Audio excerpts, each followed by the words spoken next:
Buenas tardes, bienvenidos y bienvenidas a una nueva actividad organizada por la Secretaría de Extensión en conjunto con el Instituto de Derecho de Familia, a cargo de la doctora Alicia Taliercio, quien todos y todas ya bien la conocen y la conocemos. Para nosotros es muy importante compartir estos espacios con Alicia ya desde hace 3 años de manera ininterrumpida, con lo cual para nosotros esto es un motivo de celebración, de orgullo, de poder constantemente transferir conocimientos con los docentes y las personalidades destacadas que conforman este espacio y que son parte de esta casa de estudios, como el expositor que en breve va a presentar la doctora Taliercio.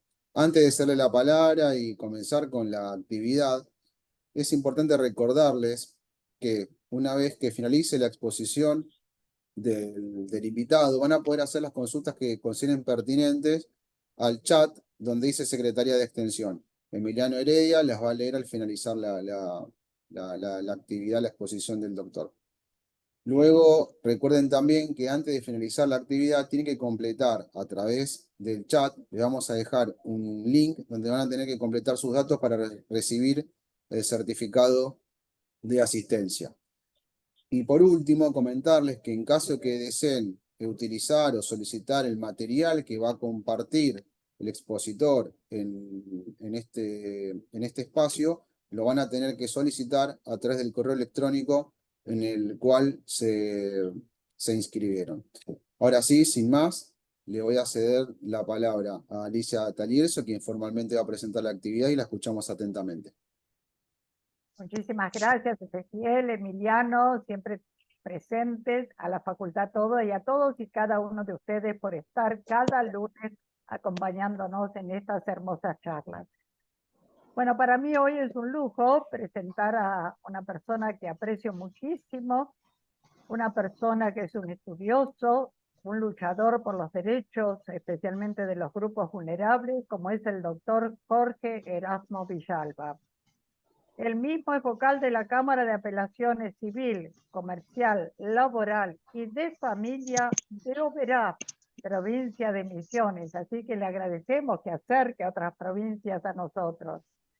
Es profesor de Derecho Privado Parte General de la Universidad Gastón Dancari, disertante en congresos nacionales e internacionales.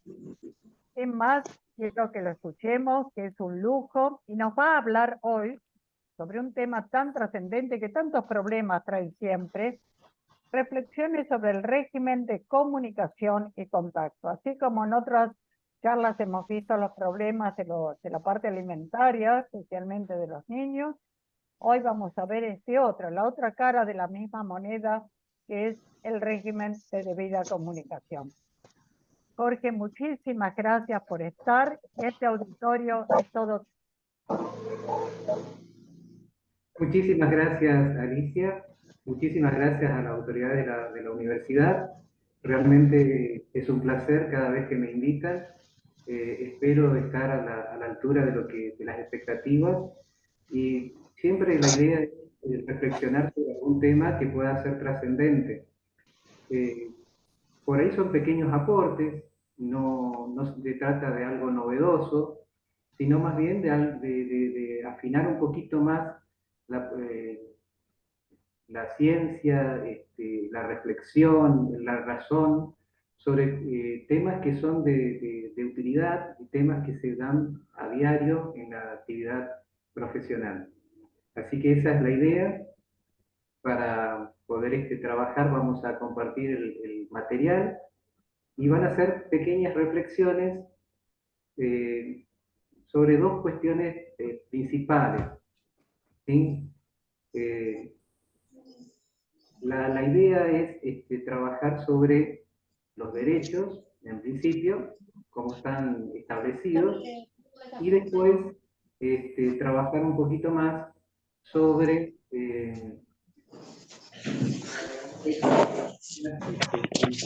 las medidas coercitivas, si se quiere. Los invito a esta aventura de reflexionar juntos con el tema del régimen de comunicación y contacto, anteriormente el régimen de visiten.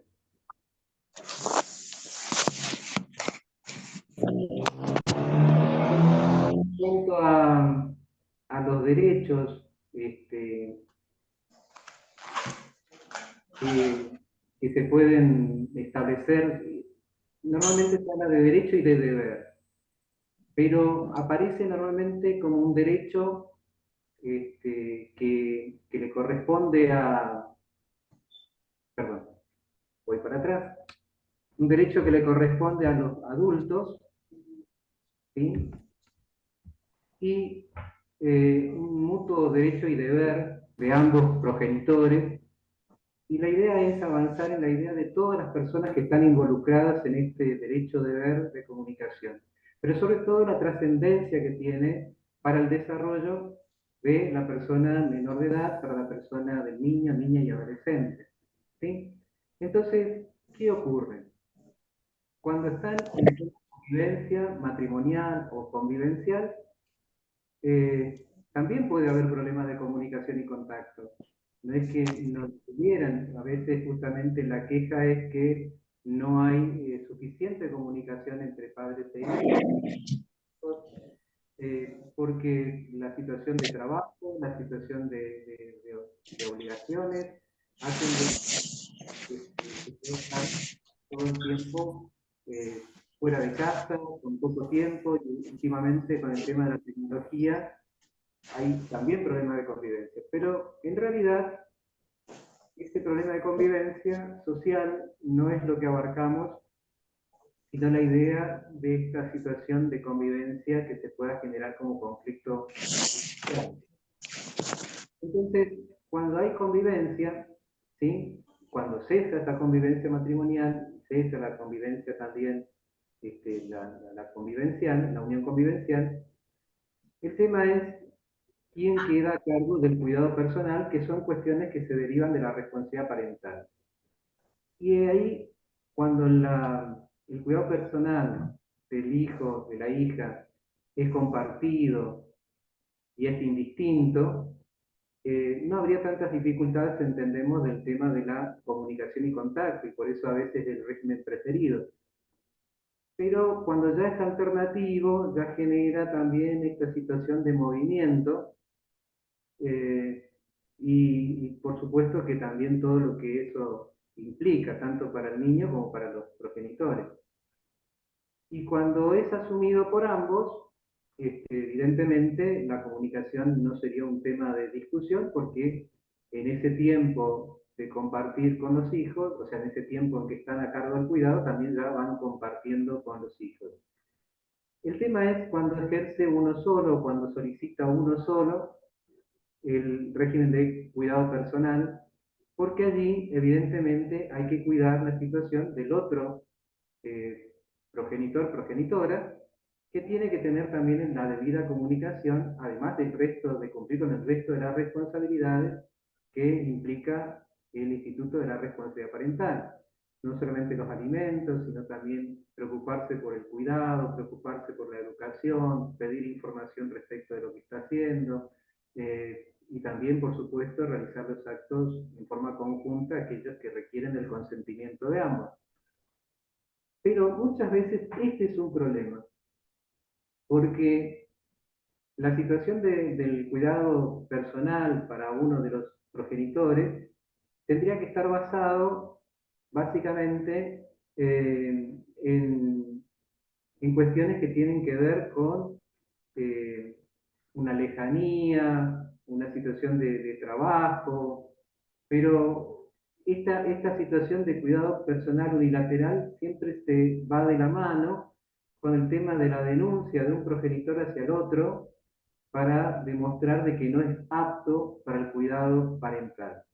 Sin embargo, el código es muy claro al respecto, porque una de las cuestiones a tener presente para determinar la responsabilidad, el cuidado personal en cabeza de una sola de los progenitores, es que sea seleccionado aquel que brinde mayor seguridad, facilite más el contacto y la convivencia, o sea, el contacto y la comunicación con el otro progenitor no conviviente.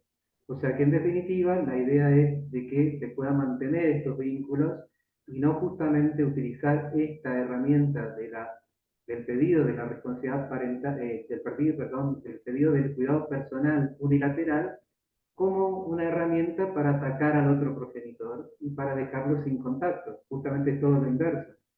Es solamente preservar el cuidado y favorecer, en todo caso, la comunicación y contacto con el otro progenitor no conviviente.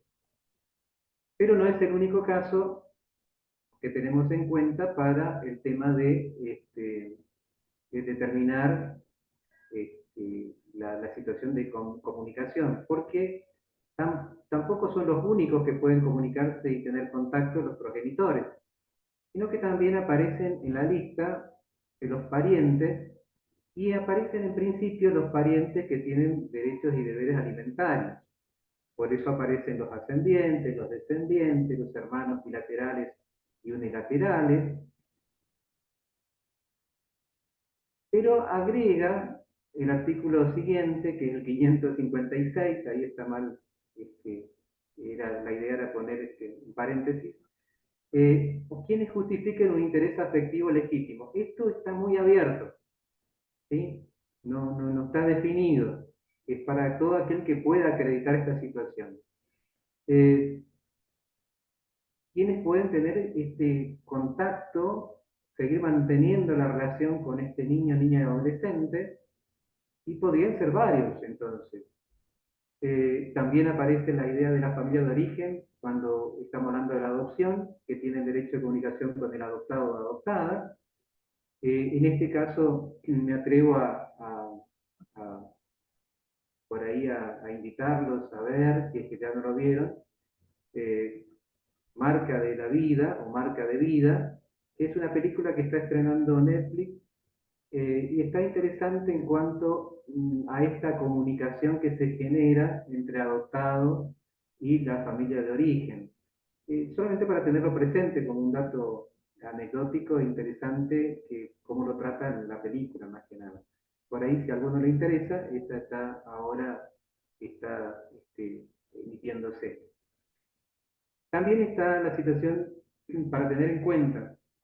Esto está en el código, quienes están con derecho, quién tiene derecho, quienes están legitimados jurídicamente para el reclamo. Queda la situación de los parientes colaterales consanguíneos, de las hijas, de los hijos, de las personas adoptantes en forma simple. ¿Por qué recalco esto? Porque hay una situación a mi gusto rara, de hecho es un tema que vengo investigando, que es el tema de que en la adopción simple el vínculo jurídico se establece entre adoptantes y adoptados y no se genera vínculos con los demás familiares. Entonces, como que ingreso a una familia adoptiva y al mismo tiempo no soy hermano de los que son hijos también de estos adoptantes, pero después el mismo código dice los adoptados de un mismo, los hijos de un mismo adoptante serán como hermanos, pero anteriormente dice que no hay vínculo jurídico, entonces que son como hermanos genera duda a cuál es la amplitud que se pretende. Por eso justamente la idea de investigar esta situación y buscarle alguna solución para que se entienda correctamente cuál es la situación de los hijos adoptados y si tuvieran hijos ya también de sangre, cuál es la relación y cuál es la situación jurídica entre ambos. Pero de todas maneras, aquí la idea es preguntarnos qué pasa con estos hermanos de adoptivos, de adopción simple, que no generan vínculos, pero que ya, vínculos jurídicos, pero vínculos afectivos, por supuesto que sí, y que quisieran tener contacto con niño o niña, y es que en su caso estuvieran separados los progenitores y no convivieran. Y de las tías afines también, que serían, porque cuando hablamos de los parientes afines hablamos en primer grado, pero en segundo grado están también aquellos los cuñados y estos cuñados también generan una especie de tíos afines, ¿sí? Que podrían tener interés también. Por supuesto que le podemos aplicar esta norma del 556 de que todos aquellos que justifiquen un interés afectivo legítimo puedan reclamarlo. Pero no se los nombra, simplemente aquí la idea es reflexionar y la idea es aportar algunos datos para ver quiénes quedan en ese grupo de que podrían evidentemente plantear algún interés afectivo legítimo. La situación de la, o de la cónyuge de la persona adoptante, si es que es una adopción solamente de uno de ellos, porque no tenían convivencia previa, la situación de quienes ejercen el padrinazgo, madrinazgo y de los referentes comunitarios, que podrían ser muy importantes para la vida de niño, niña y adolescente, porque puede ser que allí haya tenido muchos afectos. ¿Qué pasa con los amigos también? ¿Sí? Que son estos referentes comunitarios. Por supuesto, que también genera como una situación a tener presente, que si todos estos estuvieran reclamando un régimen de comunicación y contacto, no nos alcanzarían los días de la semana para establecer este régimen y para ver en qué momento se puede gestar. Así que es un tema interesante para ver de qué manera se puede hacer de que todos estos puedan plantear sus reclamos y de qué manera efectivamente se puede establecer un régimen que involucre a todos y que de alguna manera les permita al niño, niña y adolescente mantener todos estos vínculos. Son reflexiones, como vieron, no hay soluciones, sino la idea es ir planteando una cuestión tras otra. También, perdón,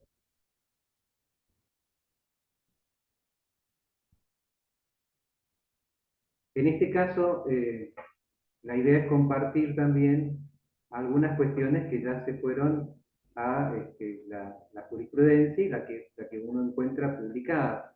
En este caso, interesante, era el caso de la comunicación con los ascendientes, con los abuelos, ¿sí? Que siempre quedan involucrados en la situación de estructura de pareja, porque son los que se ven privados principalmente de este contacto y evidentemente los afecta y bastante, ¿sí? Entonces, el derecho de comunicación y contacto de los abuelos no puede limitarse ni negarse sino por razones valederas. Evidentemente que esta podría haber una situación en la cual uno podría negarse, pero negarse simplemente porque es una manera de mantener el conflicto o negarse para seguir en este tren de lucha entre progenitores, no le hace bien al niño, a la niña y al adolescente, por supuesto que no. Entonces tiene que haber razones muy valederas para evitar el contacto con los abuelos. Es nociva para el nieto, dice este fallo, puesto que se debe partir de la idea de que si no se advierten aquellos graves motivos, la vinculación del niño con sus abuelos es altamente positiva y forma parte del mejor interés del niño que ello suceda. En función al interés del niño, ya lo hemos trabajado creo que en otra charla, se han dicho muchísimas cosas. Se han establecido regímenes de un lado y de otro y se han establecido a veces en forma arbitraria, es decir, a veces hay que comprender este interés superior de manera más global, integral y no solamente sometido a un caso concreto con aristas particulares que podrían hasta desfavorecer este interés. Entonces, por un lado, si hubieran cuestiones valederas, el interés del niño diría no tenemos esta relación con los abuelos. Pero si no tenemos estas cuestiones valederas, entonces el interés superior sería que tenga contacto con los abuelos. Pero estaríamos sometiendo esta discusión de comunicación y contacto a muchas cuestiones que después se van complicando en el avance de los procesos.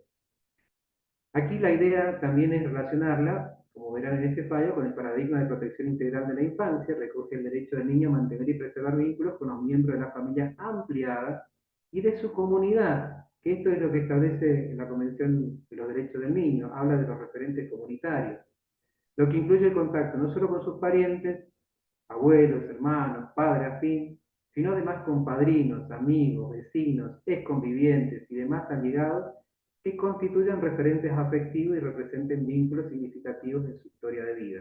Como verán aquí, es otro elemento que abre el juego para ver quiénes pueden ser todos estos referentes afectivos que se verían involucrados o al menos interesados en ese contacto.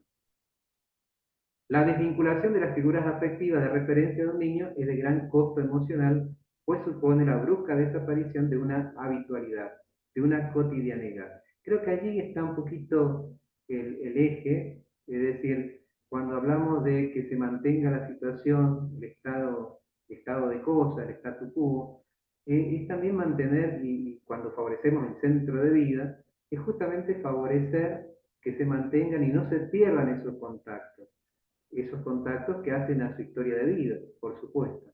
¿Sí? Otro fallo, que un poquito más viejito, que habla de una doctrina que ya se venía gestando, que es el tema de que corresponde a autorizar a quienes eh, deseaban la visita, en este caso comunicación y contacto, que no tienen obligación alimentaria recíproca de fuente legal. Por eso el primer artículo, el 555, habla sobre todo de este tema de los que tienen esta obligación y deber recíproco. Pero después, como vieron, el otro artículo lo amplía. Pero la doctrina decía, tales como entre tíos y sobrinos, primos entre sí, y aún entre extraños, no parientes que mantienen un vínculo afectivo, nacido de circunstancias respetables, como los padrinos de bautismo, confirmación, los padres de crianza, que se utilizaba mucho en un tiempo atrás, la esposa del tutor respecto del pupilo, o sea, todos aquellos que de alguna manera están formando parte o han formado parte de esta rica historia de vida que tiene el niño, niña y adolescente. Y en este caso, dice, surge la oración que la actora se encuentra afectada emocionalmente al encontrar obstáculos que no le permiten reconstruir y consolidar una relación basada en un vínculo afectivo, ya que ella formó parte de los primeros años de la historia de vida y en esta etapa se constituyó en una figura significativa, pero que en la actualidad la niña interactúa en otro contexto sociofamiliar. Esto sí podría darse el caso, o sea, la idea aquí es reflexionar. Está bien, eran referentes afectivos de la primera infancia, la situación del lugar cambió, el niño o la niña ha crecido, y por ahí que se sentía como referente de alguna manera que la situación ha cambiado y que ya no es tanta la afección que los une, lo afectivo que los unía, o se encuentra con obstáculos. Esto es interesante verlo también porque es dinámico, no es estático, no es que lo que fue antes se tiene que mantener así como fue, sino que en la medida en que van creciendo, van estableciendo nuevos vínculos, por supuesto que también. ¿Sí? Esta es otra situación interesante, porque la idea es ver también desde la perspectiva de los derechos del niño. Hasta aquí hemos mirado desde la perspectiva del derecho de los adultos, pero también es un derecho del niño. Entonces, aquí en varios artículos se habla de preservar la identidad del niño, niña y adolescente, y por supuesto las relaciones familiares es un vínculo necesario para establecer la identidad, que forma parte, es un elemento más de la identidad. Respetar al que el niño no esté separado, cuando está separado de uno de sus padres, a que mantenga las relaciones personales y contacto directo con ambos padres. Ven que aquí la perspectiva es mirarlo desde el derecho del niño, no desde el derecho de los adultos. El niño cuyos padres residen en estados diferentes tendrá derecho a mantener periódicamente, salvo circunstancias excepcionales, relaciones personales y contactos directos. Aquí es interesante porque uno lo ve siempre como que el padre o madre es la que se tiene que trasladar, pero no habría ninguna dificultad en trasladar al niño o niña también de un estado a otro. Es más, se favorece esto en los tratados internacionales para que justamente el niño no pierda el vínculo. Pero después nos encontramos con un montón de trabas burocráticas en cuanto a migraciones para ver cómo este niño o niña pueda salir o no del estado, de un estado, para poder vincularse con su progenitor. Esto debería tratarse en una norma específica para que pueda haber un contacto fluido y no con tantas idas y vueltas. Por supuesto que la negativa de un padre a autorizarlo hoy sería suficiente para que ese niño no pueda vincularse con el que se encuentra en el extranjero, ¿sí? Del interés y bienestar del menor confinado a un establecimiento penitenciario tendrán derecho al acceso a los padres y tutores, es decir, no solamente aquellos que están en la vida normal y cotidiana, sino que aquellos que por ahí se ven privados de su libertad y se ven institucionalizados en establecimientos penitenciarios, también allí se ve la necesidad de que no pierdan este vínculo. Estas son las reglas de Beijing y después, más adelante, se habla también de deberá autorizarse a los menores a comunicarse con sus familiares, sus amigos y otras personas, tendrá derecho a recibir visitas regulares y frecuentes, el contacto y la comunicación sin restricciones con la familia. Si bien el régimen penitenciario juvenil ya es distinto y por supuesto más cuidado, no debe perderse de vista que también aquí se debe favorecer el contacto porque le hace mucho bien en su desarrollo. Y la idea es justamente generar esta posibilidad de que pueda desarrollarse totalmente, ¿sí? Y por supuesto que volvemos a la idea de un estado a otro con el tema de la restitución, el tema de la restitución no es del menor, en este caso no es la idea de restitución, sino la idea es de favorecer de que se mantengan los vínculos, de que este régimen de comunicación no se pierda y de que hay que hacer el mayor esfuerzo internacional para que esto se pueda asegurar, o sea, para que se pueda asegurar este derecho de contacto. Tanto que se le pide a las autoridades que se adopten las medidas necesarias para eliminar, en la medida de lo posible, todos los obstáculos para el ejercicio de ese derecho y favorecer procedimientos para garantizarlos, ¿sí? Y por supuesto que todo esto que hemos analizado hasta aquí son normas de tratados internacionales. Ahora, en materia de derecho interno, la Ley Nacional de Protección Integral establece justamente esta idea, nuevamente, de que tienen derecho al conocimiento de quiénes son sus padres, a la preservación de sus relaciones familiares, a conocer a sus padres biológicos, a crecer y desarrollarse en su familia de origen. Esto que aparece aquí como reglas, tiene también sus aristas en la historia de nuestra patria reciente, porque el proceso adoptivo ha sido un proceso bien cuidado, pero muchas veces tergiversado. Entonces, por lo menos en la práctica hemos notado de que muchos al adoptar pretendían la adopción plena para alejarlo de la familia de origen, para que no tuvieran contacto, y sobre todo con mucho miedo, porque no sea cosa que la familia de origen los atraiga y que se termine revocando esa adopción, y por eso pretendían justamente la adopción plena. Entonces la idea era tratar de hacerles olvidar de una historia y llevarles a otro contexto. Cuando justamente es todo lo contrario, la idea es que no pierda nada, sino que gane más familia. Tiene una familia de origen, tiene una familia biológica, pero tiene una familia adoptiva. No cambia en nada la relación que pudieran tener con esta familia de origen el hecho de que sea adoptado. Pero a veces esta situación se ha convertido en conflictiva, ¿sí?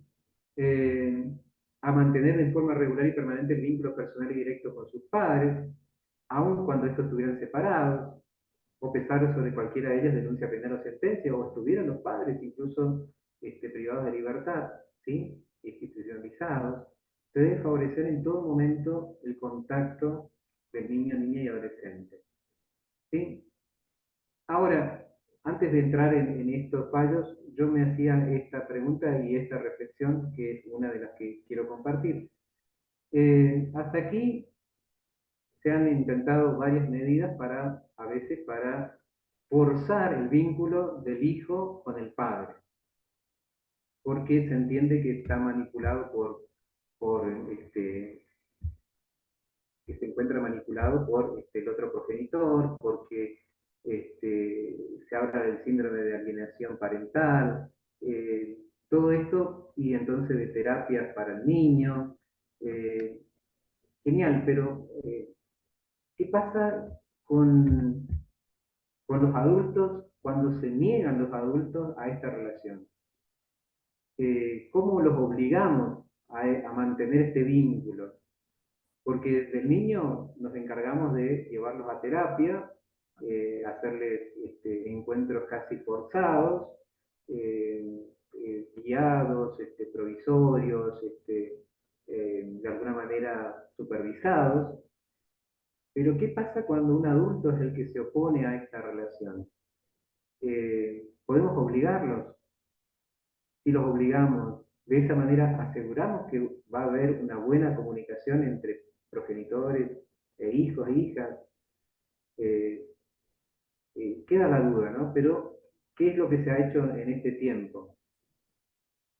En este caso, un padre que no convive con su hija y a quien a su hijo, y además no lo había reconocido primariamente, plantea su negativa a conformar un régimen de visitas o bien subsidiariamente solicita la posibilidad de reducir el régimen establecido por debajo de las pautas mínimas.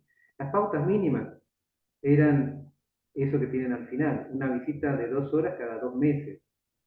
Menos de eso, ya prácticamente evitar la visita. Y ahí hay algunas reflexiones. La fijación del régimen de visitas debe atenderse prioritariamente al interés de la persona visitada, que sería el niño, niña, adolescente, y el proceso de procreación no se agota con el nacimiento ni con la prestación de alimentos, y en este sentido debe rechazarse la voluntaria renuncia a la responsabilidad emergente del alumbramiento. Son palabras fuertes y al mismo tiempo, para mí, muy retóricas, porque con estas palabras se intenta generar la responsabilidad del padre o madre, y más que la responsabilidad, uno tiene que generar este vínculo afectivo, y esto es más difícil. O sea, cómo convencerlo a este adulto de la necesidad de la relación con su hijo o hija, y que justamente no se trata solamente de una responsabilidad, no es un compromiso solamente, no es como cumplir una cláusula contractual. Se trata más bien aquí de establecer un vínculo fuerte, firme. Pero bueno, es una alternativa. Aquí, en este caso, la alternativa ya pasa a una sanción. Corresponde aplicar una sanción económica al demandado, ya que obra acreditado el incumplimiento reiterado y desinteresado del progenitor, así como la falta de la debida colaboración por su parte, que en el caso se exige, lo que se evidencia incluso ante la incomparecencia de las audiencias fijadas al efecto.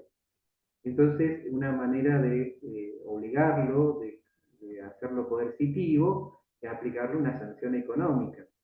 La inobservancia de los deberes parentales del demandado repercute en su propio hijo, afectando sus derechos reconocidos constitucionalmente.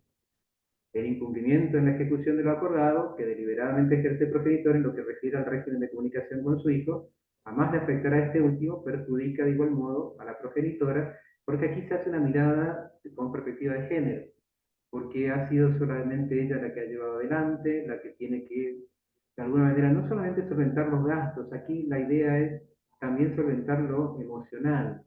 A falta de padre, la madre se tiene que convertir en el padre en muchos aspectos, es madre y padre al mismo tiempo, cuando en realidad existe un padre que se niega, que abandona el ejercicio de este derecho. Por eso, aquí la alternativa no fue solamente exhortarlo, explicarle cuál es el derecho del niño, hacerle ver de cuál es la responsabilidad que se ejerce después del alumbramiento, sino que acá directamente hay una sanción económica.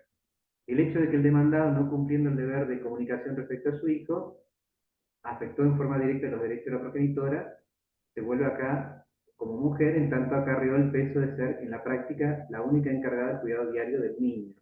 Es decir, descansa sobre una sola persona, lo abandona, el descuido también va en detrimento de esta mujer, pero al mismo tiempo genera esta sensación de que lastima, violenta, vulnera el derecho del niño a esta comunicación.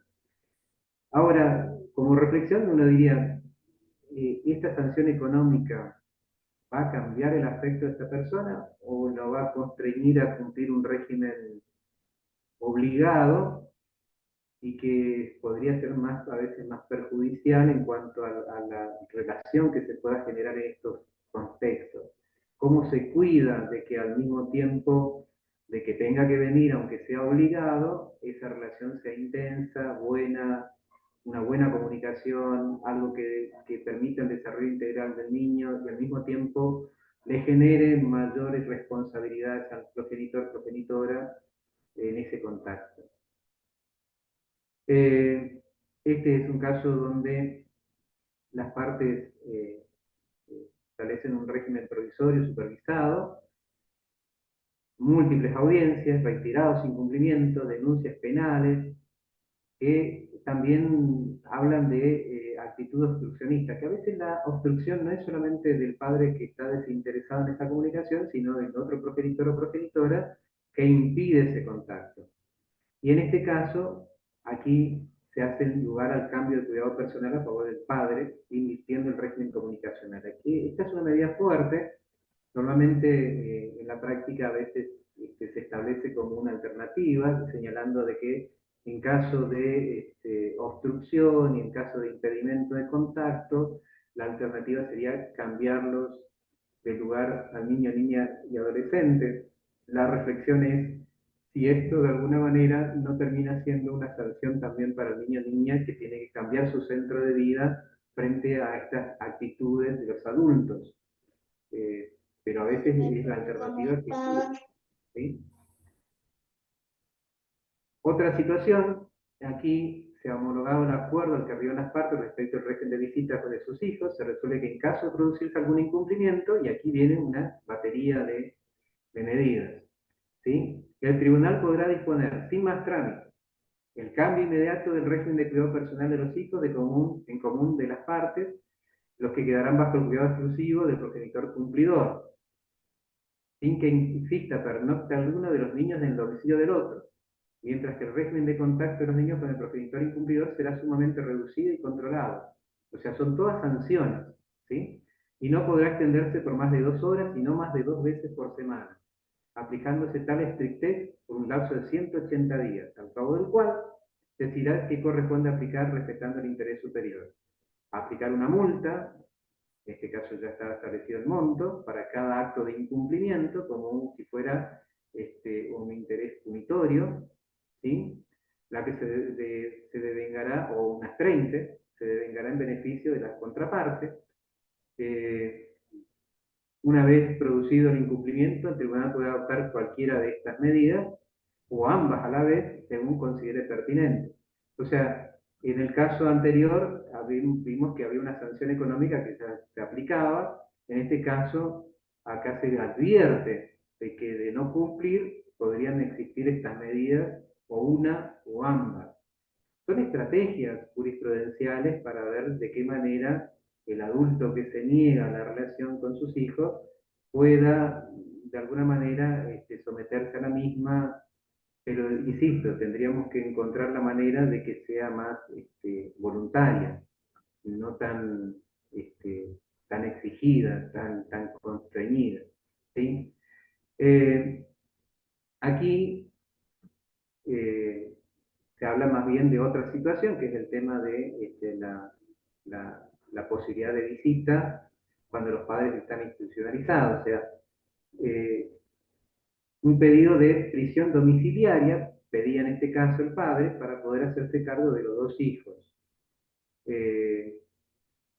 Por supuesto que se le negó, no se entendió como necesario, pero aquí la reflexión es por qué sería en este caso tan necesario que un padre que está con restricción a la libertad, que está con prisión, en prisión, podría estar de alguna manera cumpliendo esta misma condena, pero en su domicilio y haciéndose cargo de los 2 hijos. Y acá dice, la reforma legislativa del supuesto de procedencia de prisión domiciliaria debe ser interpretada en sentido amplio, pues no solo se busca proteger al niño o a la niña de una situación de desamparo, sino que también se pretende preservar el contacto de la persona menor de edad con sus padres. Y es arbitraria la resolución que rechazó el pedido, porque tiene a un hijo que padece retraso madurativo y deficiencia visual y auditiva, porque al margen de la equivocada exégesis del artículo, que llevó a prescindir de toda consideración del caso particular del interés superior del niño, como un derecho y como un principio jurídico interpretativo fundamental. Es decir, aquí la idea es analizar con más profundidad los derechos constitucionales, los derechos fundamentales de la persona menor de edad, por sobre la legislación pertinente, que en este caso es la legislación que establece en qué casos se puede establecer la prisión domiciliaria. Es decir, abrir las perspectivas y mirar la situación concreta, porque si no hay otra solución para estos niños, la solución es justamente que este padre se haga cargo y esté cerca de ellos. Bien, ahora sí pasamos a un segundo temita, no quiero extenderme tanto, espero llegar con tiempo, ¿sí?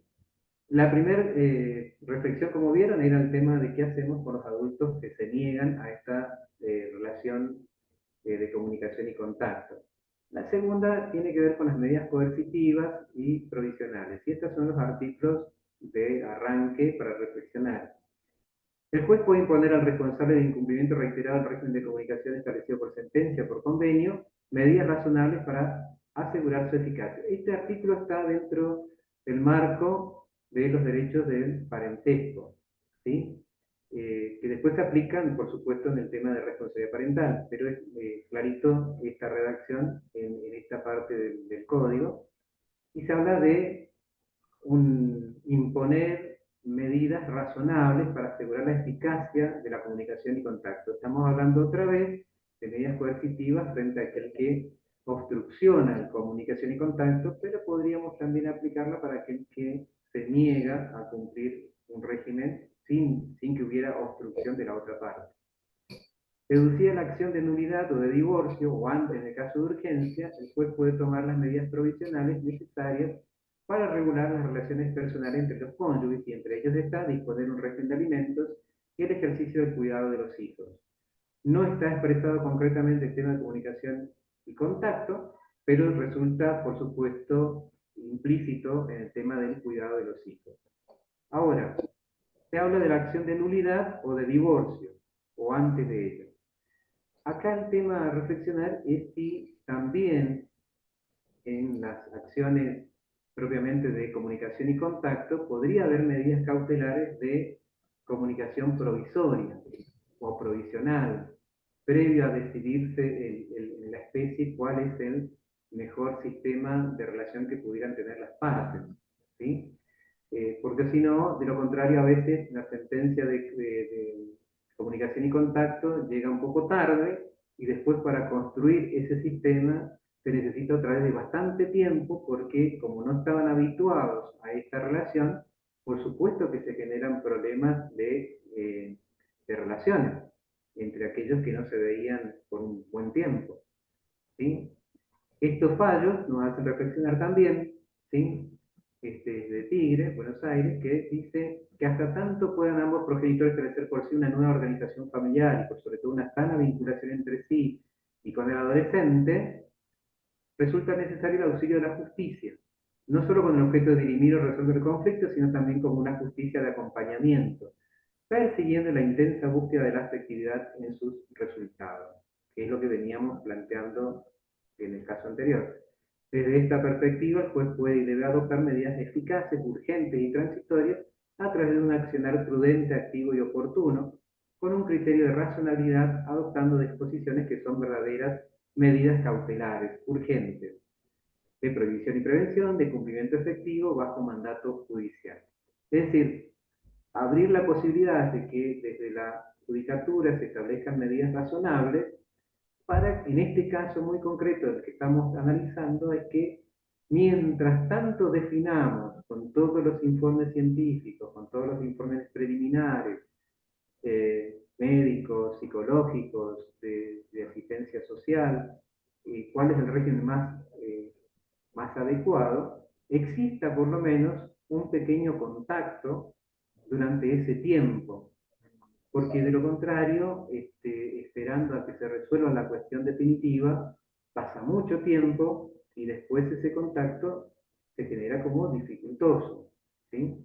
Entonces, esta idea aquí es decir, bueno, ¿por qué el juez tiene estas facultades, tiene que revisar las posibilidades, tiene que generar algún tipo de pseudo solución o principio de solución, mientras tanto se busca la alternativa más favorable. En este otro caso, la primera tipo de cuestiones radicaba en satisfacer el derecho de todo niño o niña a preservar el vínculo con ambos padres, con la finalidad de mantener relaciones personales. No se contaba con elementos de juicio o con entidad para avalar la subsistencia del impedimento. Aquí el impedimento, aquí la idea era del cese de la comunicación y contacto, que siempre pasa en la práctica, se basa en denuncias, y a veces denuncias que no tienen consistencia, de violencia, de abusos, que hacen de que se entienda como improbable o imposible la relación entre los hijos y el padre no conviviente, a quien se lo acusa de varias situaciones. Pero aquí la idea es analizar si hay elementos suficientes para que ese impedimento subsista.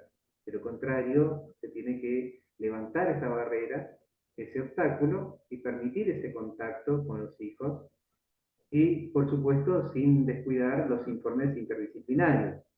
La solución de la controversia relacionada con la reanudación del vínculo entre padre e hijo debería juzgarse en función del interés superior de la niña, en este caso, deberá fijarse con carácter urgente un régimen de comunicación asistido con carácter provisorio entre la niña y su padre. De implementación progresiva, hasta tanto se encuentren agregados los informes. Esta es la idea es ver de qué manera se pueden ir gestando medidas cautelares o provisionales en contacto con padres e hijos. Vos entraste la anterior vez, boludo.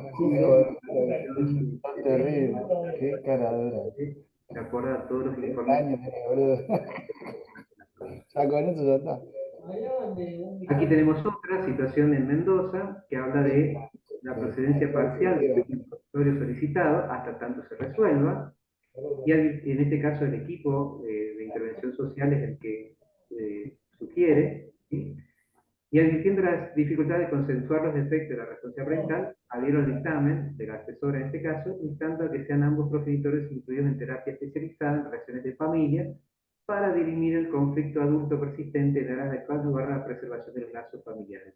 Otra alternativa, aparte de fijar un régimen provisional, es también establecer una situación de terapia familiar que permita que las partes puedan llegar a algún acuerdo y puedan llegar al mismo tiempo a la posibilidad de una relación la más acertada posible.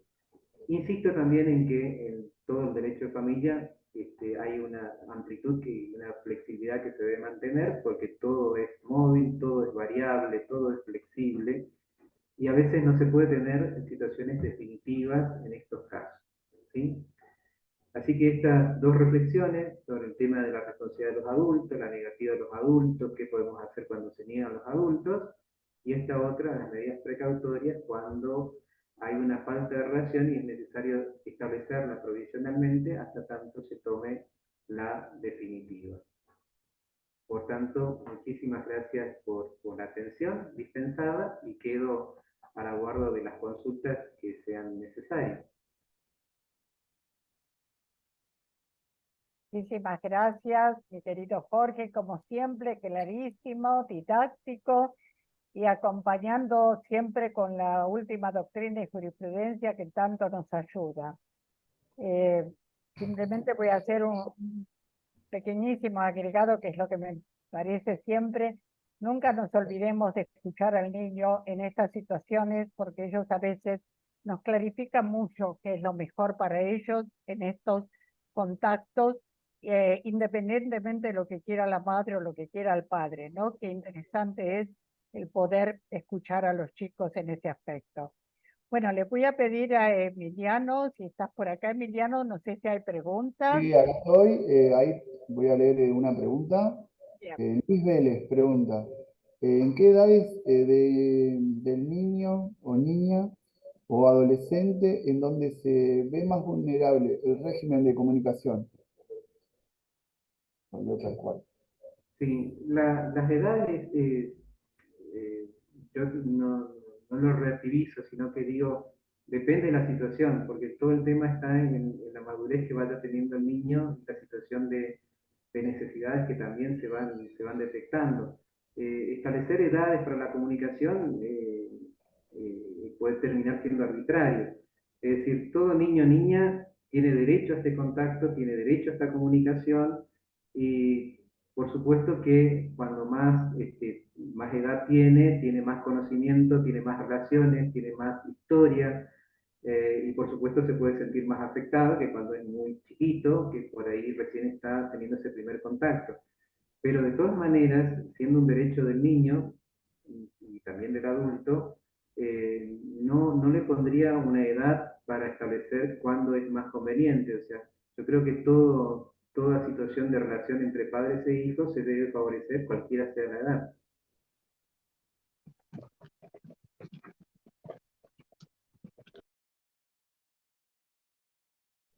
Porque hay muchos agradecimientos, bueno, en base a la charla de todos los alumnos, hay más de 30 que les encantó lo que es la conferencia. Ahí estoy buscando las preguntas. Bueno, Vamos a leer una más, de Lucio Portillo. Doctor, dice, el niño, niña, adolescente haciendo uso de sus derechos, ¿puede decidir qué vínculo desea continuar y cuál no con sus progenitores hasta que sienta la necesidad de reiniciar ese vínculo? Qué linda pregunta, porque siempre lo hablamos como sujeto de derecho y por supuesto de sujeto en el proceso en que está involucrado. Y muchas veces no los escuchamos concretamente a los niños, niñas y adolescentes en el proceso. Yo entiendo de que lo que ellos opinen se debe analizar con profundidad y con mucha estrictez y con mucho miramiento a qué es lo que le hace a su derecho y lo que le haría más efectivo este interés superior, porque también se corre el riesgo de que podría estar afectada su voluntad, y esto hay que analizarlo con cuidado. Pero al margen de eso, hasta tanto se defina esa situación, el hecho de que el niño establezca qué es lo más conveniente para él es muy productivo, porque uno cuando establece entre adultos, que es lo que a veces se discute, que en una situación de divorcio vincular, donde no hay un convenio regulador y no hay ninguna dificultad, como el divorcio es express, se decreta el divorcio y se homologa el acuerdo. Por supuesto que para este acuerdo, como no hubo discordancia entre las partes, no se escucha al niño, niña, adolescente que queda involucrado en ese régimen de comunicación y contacto o en ese cuidado personal que establecieron los adultos. Están aquellos que opinan que si los adultos ya han llegado a un acuerdo, ¿por qué motivo habría que seguir discutiendo esta cuestión? Pero escuchar a los niños favorece lo que decía recién la doctora Taliercio, con mucha sabiduría, de que si nos dejamos guiar por ellos, muchas veces ellos tienen soluciones y no solamente conflictos. Es decir, ellos a veces aportan a la solución del caso. En casos concretos, ellos tienen sus propias inclinaciones, sus propios deseos, sus propios programas de actividades, que muchas veces le generamos los adultos a los chicos estos programas, pero a veces ellos ya tienen previsto, tienen deseos de realizar ciertas cosas, y que por supuesto un régimen muy cerrado de comunicación termina siendo contraproducente para los intereses de este niño y adolescente. Entonces escucharlos no está de más, y por eso digo, es muy buena la pregunta, porque es una práctica que a veces nos olvidamos de desarrollar continuamente, que es la de escuchar adecuadamente la opinión del niño, niña, adolescente y después de resolver en consecuencia. Perfecto. Esa era, bueno, las preguntas del día de hoy que realizaron los alumnos y alumnas. Quería decir una cosita sobre el PowerPoint. Todo el que lo quiera lo puede pedir por el mail en el cual se inscribieron, porque están haciendo preguntas, capaz que fue gente que entró después. Va a estar a disposición seguramente a partir de mañana. Lo pueden pedir al mail, al mismo mail que se inscribieron. Así ya no hay más problemas con eso, porque están preguntando varios por eso. Así que, bueno, Alicia, te cedo la palabra. Está Ezequiel, ahí también, por si quiere decir algo, Ezequiel del Valle. Muchísimas gracias, Emiliano. Bueno, Jorge, clarísimo, me encanta la forma didáctica, mira, aplausos acá de los que te están escuchando, claro, concreto, vas a cada punto, así que muchísimas gracias, querido Jorge, y por eso, como sos tan claro, tan didáctico, te seguimos llamando, y te vamos a seguir llamando, Jorge, es un lujo tenerte en nuestro grupo, y poder contar contigo. Siempre me da mucha alegría que cuando acuda voy, esta vez lo hice medio sobre la fecha, siempre estás dispuesto. Así que de todo corazón, muchísimas gracias, Jorge, muchísimas gracias. Un honor para mí poder compartir con ustedes y que me reciban, realmente un honor. Gracias, Jorge. Bueno, y como hago siempre, ya voy a anunciar quién nos va a acompañar el próximo lunes. La verdad que para nosotros es un lujo y un honor traer gente de provincia, como en el caso de Jorge. En esta oportunidad va a venir la doctora Mariana Josefina Rey Galindo, que ya estuvo también en otras oportunidades con nosotros. Es jueza de familia y sucesiones del juzgado de la única nominación del Centro Judicial de Monteros, provincia de Tucumán. Así como tuvimos a Misiones, el lunes que viene vamos a tener a Tucumán. Y el tema que nos trae la doctora es un tema en el cual estamos trabajando muchísimo desde la Facultad de Derecho de Lomas de Zamora, que es el edadismo, la edad, ¿no? La discriminación por edad y los derechos de las personas mayores. Así que los invito, como siempre, con todo mi cariño, a que compartamos nuevamente el próximo lunes estos encuentros tan enriquecedores. Mil gracias a todos y cada uno, saben que los quiero desde el fondo de mi corazón.